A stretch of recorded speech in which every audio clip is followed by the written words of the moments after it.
السلام علیکم ورحمۃ اللہ وبرکاتہ نحمدہ ونصلی علی رسولہ الکریم اما بعد فاعوذ باللہ من الشیطان الرجیم بسم اللہ الرحمن الرحیم اللہم صلی علی محمد وعلی آل محمد کما صلیت علی ابراہیم وعلی آل ابراہیم انک حمید مجید اللہم بارک علی محمد وعلی آل محمد کما بارکت علی ابراہیم وعلی آل ابراہیم انک حمید مجید۔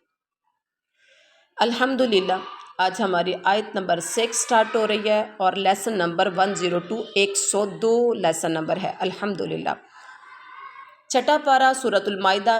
یا ایہا الذین، اے لوگو، آمنو، ایمان لائے ہو، اذا، جب، تم سب کھڑے ہو جو، الی الصلاۃ، جب تم اٹھو کھڑے ہو جو، الی الصلاۃ، نماز کی طرف، فاغسلوا، تو تم سب دھو لیا کرو، وجوہکم، اپنے چہروں کو، وایدیکم، اور اپنے ہاتھوں کو، الی المرافق، کوہنیوں تک، وامسحوا، اور تم سب مسح کر لو، برؤوسکم، اپنے سروں کا، وارجلکم، اور اپنے پاؤں کا، الی الکعبین، کعب کہتے ہیں، کاف عین با، کعب کہتے ہیں ٹخنے کو، الی الکعبین، دونوں ٹخنوں تک، اور اگر ان نون کے اوپر نون ساکن ہے، اس کے بعد دیکھیں کاف ہے، یعنی حروف ہلکی میں سے نہیں ہے، تو یہاں اخفا کریں گے، کنتم، نون ساکن کے بعد پھر تا ہے، یہاں نون ساکن پر بھی نون اخفا ہوگا۔ اخفا کہتے ہیں ناک میں آواز چھپانا۔ وَإِن كُنتم، اور اگر ہو تم، جنوباً، جنابت کی حالت میں، بن پڑھیں گے، آگے دیکھیے فا آگیا ہے، حروف ہلکی میں سے حمزہ ہا عین ہا غین خا میں سے کچھ نہیں ہے، تو اس لیے یہاں پر کیا کریں گے، یہاں پر بھی اخفا کریں گے، جنوباً، ہاں اخفا کریں گے، فتطہروا، تو سب طہارت حاصل کر لو، وَإِن، اور اگر کنتم مرضی، ہو تم بیمار، او یا علی سفر، سفر پر، او یا جاء، آیا ہو، احد منکم، کوئی ایک تم میں سے، اب اس کو پڑھیں گے، احد منکم من الغائط، تم میں سے بیت الخلاء سے، غائط بیت الخلاء سے، قضاء حاجت سے، او یا لامستم النساء، تم نے صحبت کی ہو، تم نے چھوہا ہو، مطلب تم نے ہم بستری کی ہو، نساء، عورتوں سے، فلم، پھر نہ، تجدو، تم سب پاؤ، ماء، پانی، فتیمموا، تو تم سب تیمم کر لو، صعیداً، مٹی، طیباً، پاک، فامسحوا، تو تم سب مسح کر لو، بوجوہکم، اپنے چہروں کا، وایدیکم، اور اپنے ہاتھوں کا، منہ، اس سے، اب اس کو پڑھیں گے، وایدیکم منہ، ما، نہیں، یرید اللہ، ارادہ کرتا اللہ تعالیٰ، لیجعل، کہ وہ ڈالے، علیکم، تم پر، من حرج، کوئی تنگی، ولیکن یرید، اور لیکن وہ چاہتا ہے، لیطہرکم، کہ تمہیں پاک کر دے، ولیتم، اور وہ تاکہ پوری کرے، نعمتہ، اپنی نعمت، علیکم، تم پر، لعلکم، تاکہ تم تشکرون، شکر ادا کر سکو۔ با محاورہ ترجمہ۔ یا ایہا الذین آمنو، اے ایمان والو، اذا قمتم الی الصلاۃ، جب تم نماز کے لیے اٹھو تو اپنے منہ کو اور اپنے ہاتھوں کو کوہنیوں تک دھو لو، اور اپنے سروں کا مسح کر لو، اب یہاں پر دیکھیے، ہم اتنی آیت کی تفسیر یہاں ہی کر لیتے ہیں۔ یہاں کہا گیا کہ ایمان والو، جب تم نماز کے لیے اٹھو تو اپنے چہروں کو اور اپنے ہاتھوں کو کوہنیوں تک دھو لو، منہ دھو لو، چہرے دھو لو، یعنی ایک ایک، جو حدیث سے ثابت ہے، ایک ایک وضو کرتے وقت ایک ایک بار بھی آزاد دھوئی جا سکتے، دو دو یا تین تین مرتبہ بھی دھوئے جا سکتے، دونوں ہتھیلیاں دھونے، کلی کرنا، ناک میں پانی ڈال کر جھاڑنے کے بعد، یہ سارے جو ہے نا، یہی چہرے کے اندر ہی شامل ہیں، جیسا کہ حدیث سے ثابت ہے کہ منہ دھونے کے بعد کوہنیوں، ہاتھوں کو کوہنیوں سمیت دھویا جائے، آگے ہے، اپنے ہاتھوں کو کوہنیوں سمیت دھو لو، ٹھیک ہے. اب اس کے بعد جو ہے وَأَرْجُلَكُمْ إِلَى الْكَعْبَيْنِ، ٹھیک ہے، اور اپنے پاؤں کو وَامْسَحُوا بِرُؤُوسِكُمْ، پیچھے جو تھا اپنے سروں کا مسح کر لو. مسح پورے سر کا کیا جائے، ٹھیک ہے. وَامْسَحُوا بِرُؤُوسِكُمْ، اور اپنے سروں کا مسح کر لو، یعنی مسح پورے سر کا کیا جائے، جیسا کہ حدیث سے ثابت ہے کہ اپنے ہاتھ ماتھے کے آگے سے شروع کیے جائیں اور پیچھے گدی تک لے جائیں، اور پھر ان کو چھوڑنا نہیں ہے، پھر وہاں سے ہی آگے کو لایا جائے جہاں سے شروع کیا تھا. اسی کے ساتھ کانوں کا مسح کر لیں. اگر سر پر پگڑی یا عمامہ ہو تو حدیث کی روح سے موزوں کی طرح اس کے اوپر بھی مسح کرنا جائز ہے، جیسا کہ صحیح مسلم کتاب الطہارت میں ہے. اس کے علاوہ ایک ہی مرتبہ اس طرح مسح کر لینا کافی ہے، ٹھیک ہے. امام شوکانی کے نزدیک سر کے کچھ حصے کا مسح کر لینا بھی کافی ہے، لیکن امام ابن کثیر نے اسے غیر صحیح قرار دیا اور کہا کہ یہ درست نہیں ہے. مسح وہی ہے جو پورے سر کا ہو اور ایک ہی مرتبہ، ٹھیک ہے. اور اس کے بعد کیا ہے کہ وَأَرْجُلَكُمْ إِلَى الْكَعْبَيْنِ، اپنے دونوں پاؤں کو ٹخنوں تک دھو لیں. اور اگر ہو تم جنابت کی حالت میں تو تم طہارت حاصل کر لو، اور اگر ہو تم بیمار یا سفر پر ہو، یا تم میں سے کسی کو کوئی بیت الخلاء سے ہو کے آیا ہو، یا تم نے عورتوں سے صحبت کی ہو، یعنی ہم بستری کی ہو، تو پانی نہ ملے، ٹھیک ہے. تو کیا کرنا ہے، فَتَيَمَّمُوا صَعِيدًا طَيِّبًا، پاکیزہ مٹی سے، پاک مٹی سے تیمم کر لو. اور فَامْسَحُوا، اور پھر لو تم، یعنی فَامْسَحُوا، اور مسح کرو تم اپنے چہروں اور اپنے ہاتھوں کا سے. جب پاک مٹی سے تیمم کرنا ہے تو اپنے چہروں اور ہاتھوں کا مسح کرنا ہے. ما یرید اللہ لیجعل علیکم من حرج، اللہ کا ارادہ تم پر تنگی ڈالنے کا نہیں ہے، بلکہ وہ تو تمہیں پاک کرنے کا ارادہ رکھتا ہے، اور وہ چاہتا ہے کہ تم پر اپنی نعمت پوری کر دے تاکہ تم شکر ادا کر سکو اللہ کی نعمت کو لے کر. اب یہ ارجلکم الی الکعبین، ٹھیک ہے. ارجلکم کا عطف کہتے ہیں وجوہکم پر ہے، جو پیچھے آپ نے پڑھا وجوہکم و ایدیکم الی المرافق، یعنی اپنے پاؤں ٹخنوں تک دھو، اور اگر موزے یا جرابیں پہنی ہوں بشرط کہ وضو کی حالت میں پہنی ہو تو حدیث کی روح سے پاؤں دھونے کی بجائے جرابوں پر، موزوں پر مسح بھی جائز ہے. اگر پہلے سے، یاد رکھیے، اگر پہلے سے باوضو ہو تو نیا وضو کرنا ضروری نہیں ہے.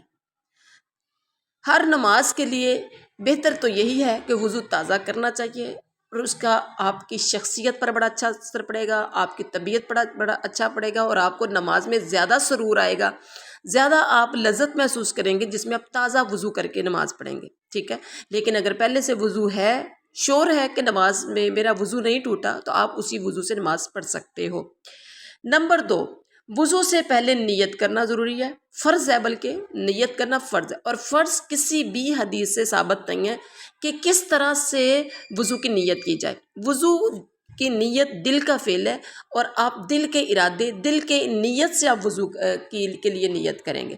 اب آپ دیکھیں بیٹھے بیٹھے اچانک اذان ہوئی، آپ نیت کر کے اٹھ کھڑے ہوئے کہ میں نے نماز پڑھنی ہے، زبان سے ادا کرنے کی ضرورت نہیں ہے. نمبر 3، وضو سے پہلے بسم اللہ پڑھنی چاہیے. یہ چیزیں وہ ہیں، قرآن پاک میں سب ہر چیز کی وضاحت نہیں ہوتی، وضاحت ہوتی ہے حدیث رسول صلی اللہ علیہ وسلم سے. وضو سے پہلے بسم اللہ پڑھنی بھی ضروری ہے. اور بسم اللہ کتنی پڑھنی چاہیے؟ بسم اللہ الرحمن الرحیم پڑھنی چاہیے. بسم اللہ، حدیث میں لفظ بسم اللہ کے الفاظ ہیں، اور یاد رکھیے بسم اللہ ہی پڑھنی ہے، بسم اللہ الرحمن الرحیم نہیں پڑھنی، جتنی سنت سے ثابت.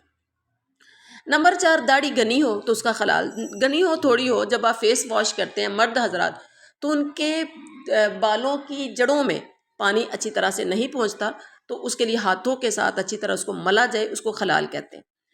اور اس کے بعد ہے نمبر 5، اعضاء کو ترتیب وار دھویا جائے، ترتیب وار دھویا جائے، جیسے یعنی کہ ہاتھ دھونے، کلی کرنا، ناک میں پانی، ترتیب کے ساتھ. اور اس کے بعد نمبر 6، ان کے درمیان فاصلہ نہ کیا جائے، یعنی ایک عضو دھونے کے بعد دوسرے عضو کے دھونے میں دیر کر دی جائے.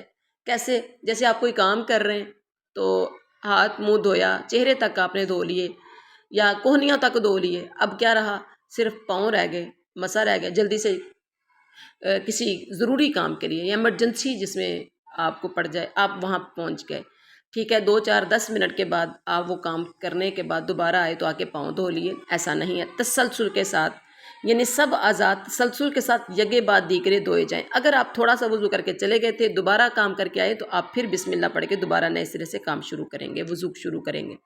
نمبر 7، اعضائے وضو میں سے کسی بھی عضو کا کوئی حصہ خشک نہیں رہنا چاہیے، کیونکہ اگر کوئی بھی حصہ خشک رہتا ہے تو آپ کا وضو نہیں ہوتا، وضو نہیں ہوگا تو نماز نہیں ہے، تو پھر آپ نے جتنا ٹائم نماز اور وضو میں لگایا آپ سمجھیے ویسٹ جائے گا۔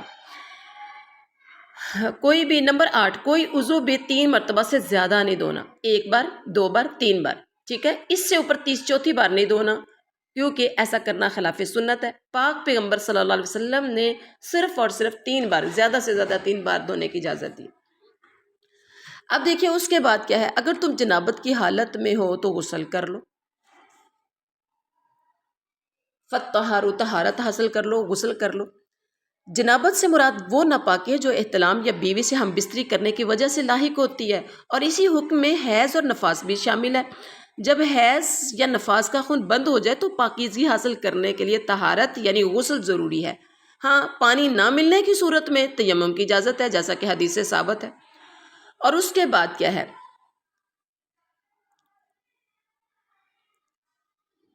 وَإِن كُنتُم مَرْضَىٰ أَوْ عَلَىٰ سَفَرٍ، یعنی اگلی آیت میں، اسی آیت کے اگلے حصے میں دیکھیں، اگر تم کوئی سفر سے آئے یا بیمار ہو یا قضائی حاجت سے آئے یا عورتوں کو کچھ ہوا یعنی عورتوں سے ہم بستری کی ہو، تو پھر پانی نہ ملے تو کرنا کہ اب نماز کا ٹائم ہو گیا، تو نماز کے لیے فَتَيَمَّمُوا صَعِيدًا طَيِّبًا، پاک مٹی سے آپ نے تیمم کر لینا، اور فَامْسَحُوا بِوُجُوهِكُمْ وَأَيْدِيكُمْ مِنْ، ٹھیک ہے۔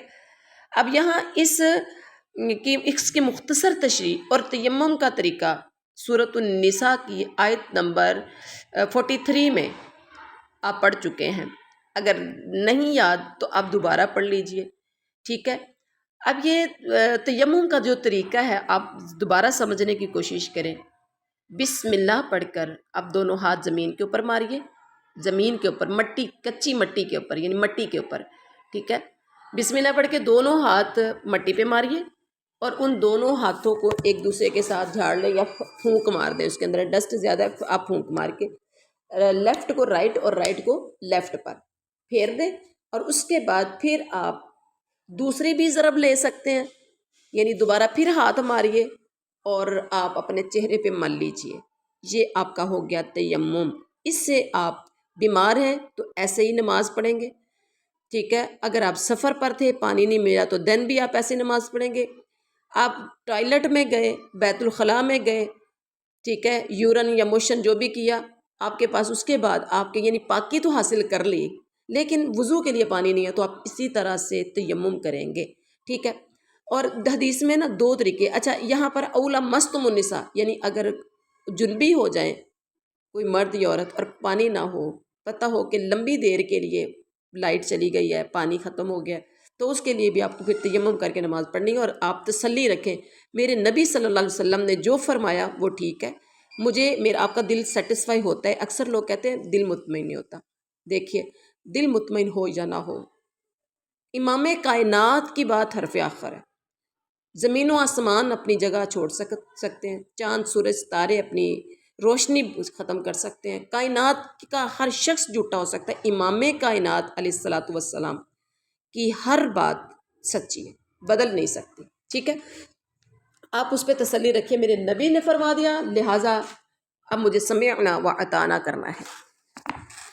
جی اب کیا ہے پانی، اور اچھا دوسرا تیمم کا طریقہ، ایک بار بھی آپ زمین کے اوپر دونوں ہاتھوں کو بسم اللہ پڑھ کے ماریے، ٹھیک ہے، اور دونوں ہاتھوں کو صاف کر لیجئے، ایک دوسرے ہاتھ کے اوپر پھیریے اور چہرے پہ پھیر لیجئے۔ ایک ضرب کے ساتھ بھی آپ کا تیمم ہو گیا، 2 ضربوں کے ساتھ بھی، مطلب ایک بار آپ نے جو پہلے میں نے بتایا ہے بسم اللہ پڑھ کے ہاتھ مارے زمین کے اوپر، ان کو تھوڑا سا جھاڑ لیں یا پھونک مار کے آپ اپنے دونوں ہاتھوں کے اوپر پھیر لیں، اور اس کے بعد چہرے پہ پھیر لیں، ٹھیک ہو گیا۔ یعنی دوسری ضرب نیچے دوبارہ ایک بار ہاتھ مارنا ہے زمین کے اوپر، تو وہ چہرے کے لیے الگ سے بھی لے سکتے ہیں، ٹھیک ہے۔ اب یہ 2 طریقہ کار ہیں، تو یہ حدیث سے ثابت ہے۔ اب صحیح بخاری شریف میں اس آیت کریمہ کا کوئی شان نزول تو ہوگا نا، صحیح بخاری شریف میں اس کی شان نزول کے متعلق آتا ہے کہ ایک سفر میں بیدا کے مقام پر حضرت عائشہ رضی اللہ تعالی عنہا، عائشہ صدیقہ رضی اللہ تعالیٰ عنہ، آپ صلی اللہ علیہ وسلم کی چہیتی بیوی کا ہار گم ہو گیا، جس کی وجہ سے وہاں رکنا پڑا یا وہاں ٹھہرنا پڑا۔ صبح کی نماز کے لیے لوگوں کے پاس پانی نہ تھا، اور تلاش میں تو پانی دستیاب بھی نہیں ہوا، تلاش ہوئی لیکن پانی نہیں ملا۔ اس موقع پر اب نماز کا ٹائم تھا، یہ آیت نازل ہوئی جس میں تیمم کی اجازت دی گئی۔ ٹھیک ہے، حضرت اسید بن حضیر نے آیت سن کر کہا، اے آل ابی بکر، تمہاری وجہ سے اللہ تعالیٰ نے لوگوں کے لیے برکتیں نازل فرمائی ہیں، اور یہ تمہاری کوئی پہلی برکت نہیں ہے، تم لوگوں کے لیے سراپا برکت ہو۔ سبحان اللہ۔ صحیح بخاری شریف کی حدیث سورۃ المائدہ کی تفسیر میں۔ اور اس کے بعد کیا ہے، اللہ تعالیٰ کا تم پر ارادہ جو ہے کیا ہے، ما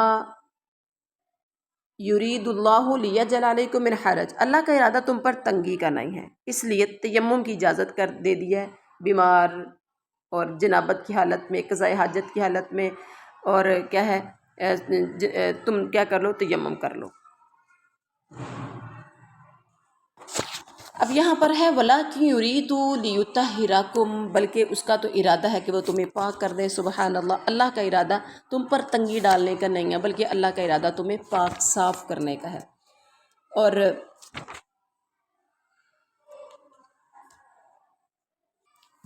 اسی لیے حدیث میں وضو کرنے کے بعد دعا کرنے کی ترغیب ہے۔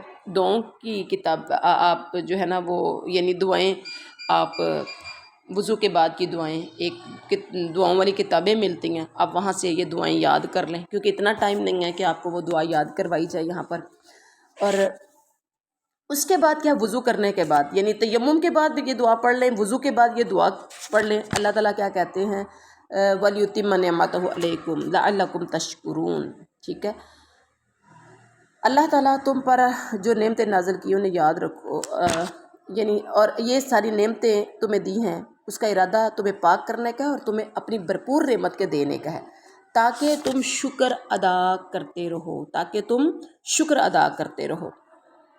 یقیناً یہ اللہ تعالیٰ کی بہت بڑی نعمت ہے، اگر ہم اللہ کا شکر ادا کریں تو یہ بہت بڑی نعمت ہے، اور اللہ کے بندے ہی شکر کرتے ہیں، ہر بندے کو شکر نصیب بھی نہیں ہوتا۔ اگلی آیت دیکھیے، وَاذْكُرُوا نِعْمَتَ اللَّهِ، تم سب یاد کرو اللہ کی نعمت کو، علیکم جو تم پر ہے، وَمِيثَاقَهُ الَّذِي، اور اس کے عہد کو بھی یاد کرو، وہ جو واثقکم تم سے پختگی سے لیا تھا، بھی اس کو، اذ جب تم نے کہا، سمعنا ہم نے سن لیا، وَأَطَعْنَا ہم نے مان لیا، وَاتَّقُوا اللَّهَ اور تم سب اللہ سے ڈرو، ان اللہ بے شک اللہ تعالیٰ علیم بذات الصدور، خوب جاننے والا ہے، بذات الصدور سینوں کے بھیتوں کو۔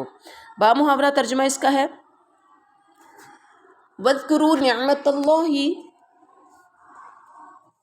تم پر اللہ کی جو نعمتیں نازل ہوئی ہیں انہیں یاد رکھو، اور اس عہد کو پورا کرو، اور اس عہد کو بھی یاد رکھو جس کا تم سے معاہدہ ہوا ہے، جب تم نے کہا ہم نے سنا اور ہم نے مان لیا، اور اللہ سے ڈرو، بے شک اللہ تعالیٰ سینوں کے بھیتوں سے بھی واقف ہے، اللہ سینوں کے بھیتوں سے بھی واقف ہے۔ اور اس کے بعد کیا ہے، یا ایہا الذین، اے ایمان والو، کونو تم سب ہو جو قوامین قائم رہنے والے، للہ اللہ کے لیے، شہداء گواہی دینے والے، بالقسط انصاف کے ساتھ، ولا یجرمنکم اور نہ ہرگز نہ آمادہ کرے تمہیں، شنآن دشمنی، قوم کسی قوم کی، علی اس بات پر، اللہ کہ نہ تعدلوا تم انصاف کر سکو، تم عدل نہ، اعدلوا لہذا تم عدل کیا کرو، ہوا وہ اقرب زیادہ قریب ہے، للتقوی تقوی کے، واتقوا اللہ اور تم سب ڈر جاؤ اللہ سے، ان اللہ بے شک اللہ تعالیٰ، خبیر بما تعملون خوب باخبر ہے اس سے جو تم عمل کرتے ہو۔ بامحاورہ اے ایمان والو، تم سب قائم رہنے والے ہو جو انصاف پر اللہ کے لیے، تم سب قائم رہنے والے ہو جو اللہ کے لیے گواہی دینے والے انصاف کی، اور نہ ہرگز آمادہ کرے تمہیں کسی قوم کی دشمنی اس بات پر کہ تم عدل کرو، تو لہٰذا تم عدل کیا کرو، وہ تقوی کے زیادہ قریب ہے، اور اللہ سے ڈرو، بے شک اللہ تعالیٰ خوب باخبر ہے اس پر جو تم عمل کرتے ہو۔ ابھی اس آیت کریمہ میں جو یا ایھا الذین آمنوا کونوا قوامین للہ شہداء بالقسط، ترجمہ کیا تھا آپ نے پڑھا؟ ایمان والو اللہ کی خاطر، اے ایمان والو تم اللہ کی خاطر حق پر قائم ہو جاؤ، راستی اور انصاف کے ساتھ گواہی دینے والے بن جاؤ۔ اب اگر دیکھا جائے اس آیت کی تفسیر آپ نے پڑھی تھی سورۃ النساء آیت نمبر 135 میں، آپ ذرا کھولیے، ٹھیک ہے، آپ کو اندازہ ہو جائے گا۔ اس میں ہم نے کیا پڑھا تھا؟ یا ایھا الذین آمنوا کونوا قوامین بالقسط شہداء للہ ولو علی انفسکم او الوالدین والاقربین ان یکن غنیا او فقیرا فاللہ اولی بہما، ٹھیک ہے۔ اے ایمان والو عدل و انصاف پر مضبوطی سے جم جانے والے اور خوشنودی مولا کے لیے یعنی اللہ کی خوشنودی کے لیے سچی گواہی دینے والے بن جاؤ، گو وہ خود تمہارے اپنے خلاف ہو یا اپنے والدین کے یا رشتہ دار عزیزوں کے خلاف۔ وہ شخص اگر امیر ہو یا فقیر ہو تو دونوں کے ساتھ اللہ کو زیادہ تعلق ہے۔ یہ بڑی تفصیل کے ساتھ آپ نے اس ٹائم کی تھی، بہرحال آپ اس کو دوبارہ دیکھ لیجئے۔ عدل و انصاف ہر ایک کے ساتھ ہونا چاہیے۔ اور پھر اس کے بعد ہے کہ نبی کریم صلی اللہ علیہ وسلم کے نزدیک نا عادلانہ گواہی کی آپ اندازہ لگائیے کتنی اہمیت ہے۔ اس کا اندازہ اس واقعے سے ہوتا ہے جو حدیث سے ثابت ہے۔ حدیث میں آتا ہے، حضرت نعمان بن بشیر کہتے ہیں کہ میرے باپ نے مجھے عطیہ دیا تو میری والدہ نے کہا اس عطیے پر آپ جب تک اللہ کے رسول صلی اللہ علیہ وسلم کو گواہ نہیں بنائیں گے میں راضی نہیں ہوں گی۔ تو لہٰذا میرے والد نبی کریم صلی اللہ علیہ وسلم کی خدمت میں آ گئے۔ آپ صلی اللہ علیہ وسلم نے پوچھا کہ تم نے اپنی ساری اولاد کو اسی طرح کا عطیہ دیا ہے؟ انہوں نے کہا نہیں جی۔ آپ نے فرمایا اللہ سے ڈرو، اللہ سے ڈرو اور اولاد کے درمیان انصاف کرو، اور فرمایا کہ میں ظلم کیا تھا؟ والدین جس کو چاہے دے دیں؟ نہیں، اگر 2 4 6 بچے ہیں تو پھر سب کو، بیٹے ہوں تو برابر کا حق دینا ہے، بیٹیاں ہوں تو انہیں بھی، ٹھیک ہے۔ اور اگر ایسا ہو ایک کو دے دیا دوسروں کو نہیں دیا تو یہ ظلم ہے، اور فرمایا میں ظلم پر کبھی گواہ نہیں بنوں گا۔ اللہ اکبر، غور کیجئے ایمان والو۔ اگلی آیت میں کیا فرمایا ہے؟ وعد اللہ الذین، وعدہ کیا اللہ تعالیٰ نے ان لوگوں سے آمنو جو ایمان لائے، وعملوا الصالحات، نیک اعمال کیے، لہم ان کے لیے، لہم مغفرۃ، ان کے لیے مغفرت ہے یعنی بخشش ہے، واجر عظیم، اور اجر عظیم ہے۔ بامحاورہ ترجمہ، وعد اللہ الذین آمنو، اللہ تعالیٰ کا وعدہ ہے کہ جو ایمان لائیں اور نیک کام کریں ان کے لیے وسیع مغفرت اور بہت بڑا اجر و ثواب ہے۔ سبحان اللہ۔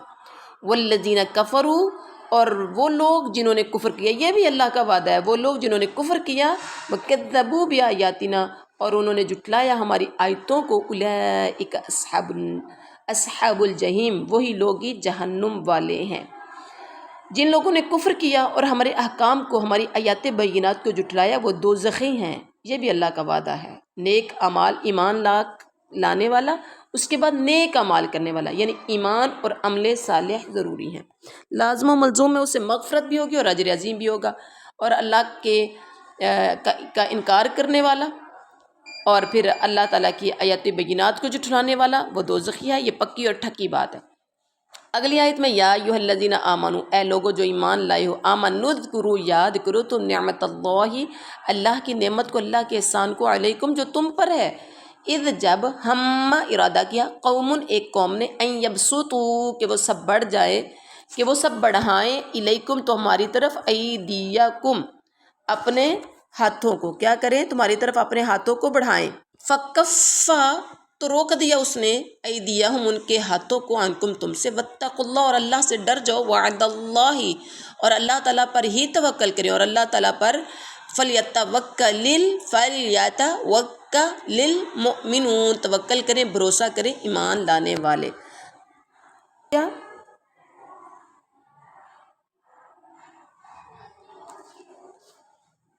اللہ تعالیٰ نے فکفا ایدیہم عنکم، ان کے ہاتھوں کو تم سے روک لیا، اور اللہ سے ڈر جاؤ، اور اللہ تعالیٰ پر چاہیے کہ ایمان والے توکل کریں۔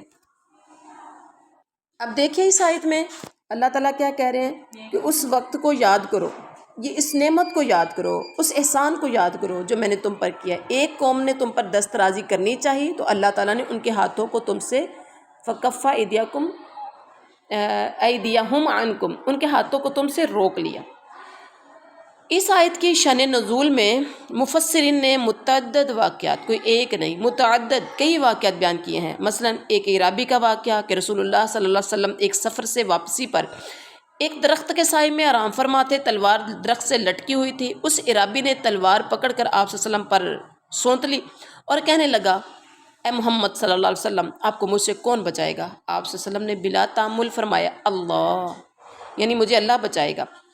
یہ کہنا تھا کہ تلوار اس کے ہاتھ سے گر گئی۔ بعض کہتے ہیں کعب بن اشرف اور اس کے ساتھیوں نے نبی کریم صلی اللہ علیہ وسلم اور آپ صلی اللہ علیہ وسلم کے اصحاب کے خلاف، جبکہ آپ صلی اللہ علیہ وسلم وہاں تشریف فرما تھے، دھوکہ اور فریب سے نقصان پہنچانے کی سازش تیار کی تھی، جس سے اللہ تعالیٰ نے آپ صلی اللہ علیہ وسلم کو بچا لیا تھا۔ اور بعض کہتے ہیں کہ ایک مسلمان کے ہاتھوں غلط فہمی سے جو 2 عامری شخص قتل کیے گئے تھے، ان کی دیت کی ادائیگی میں یہودیوں کے قبیلے بنو نذیر سے حسب معاہدہ جو تعامل لینا تھا، اس کے لیے نبی کریم صلی اللہ علیہ وسلم نے اپنے رفقا سمیت وہاں تشریف لے گئے اور ایک دیوار سے ٹیک لگا کر بیٹھ گئے۔ انہوں نے یہ سازش کی کہ اوپر سے چکی کا پتھر گرا دیا جائے، جس سے اللہ تعالیٰ نے آپ صلی اللہ علیہ وسلم کو وحی کے ذریعے اطلاع دے دی۔ ممکن ہے ان سارے ہی واقعات کے بعد یہ آیت نازل ہوئی ہو، کیونکہ ایک آیت کے نزول کے کئی اسباب اور کئی عوامل ہو سکتے ہیں۔ بہرحال تو یہ تھا آج کا ہمارا سبق، اور اللہ تعالیٰ کیا کہتے ہیں، واتقوا اللہ، واتقوا اللہ، اللہ سے ڈر جو۔ اللہ کا ڈر، اللہ کا خوف ایک ایسی چیز ہے کہ دنیا کے کسی کونے میں بھی چلے جائیں، یقین جانیے وہ انسان پارسا، متقی، پرہیزگار، اللہ سے ڈرنے والا ہر کونے میں کامیاب ہے، ہر لمحے میں کامیاب ہے، ہر موڑ پہ کامیاب ہے۔ اور پھر ایمان والے جو کام کریں تو توکل، بھروسہ اللہ کی ذات پر، نفع نقصان کا مالک اللہ۔ یہ تھا آج کا ہمارا سبق۔ سبحان ربک رب العزت عما یصفون وسلام علی المرسلین۔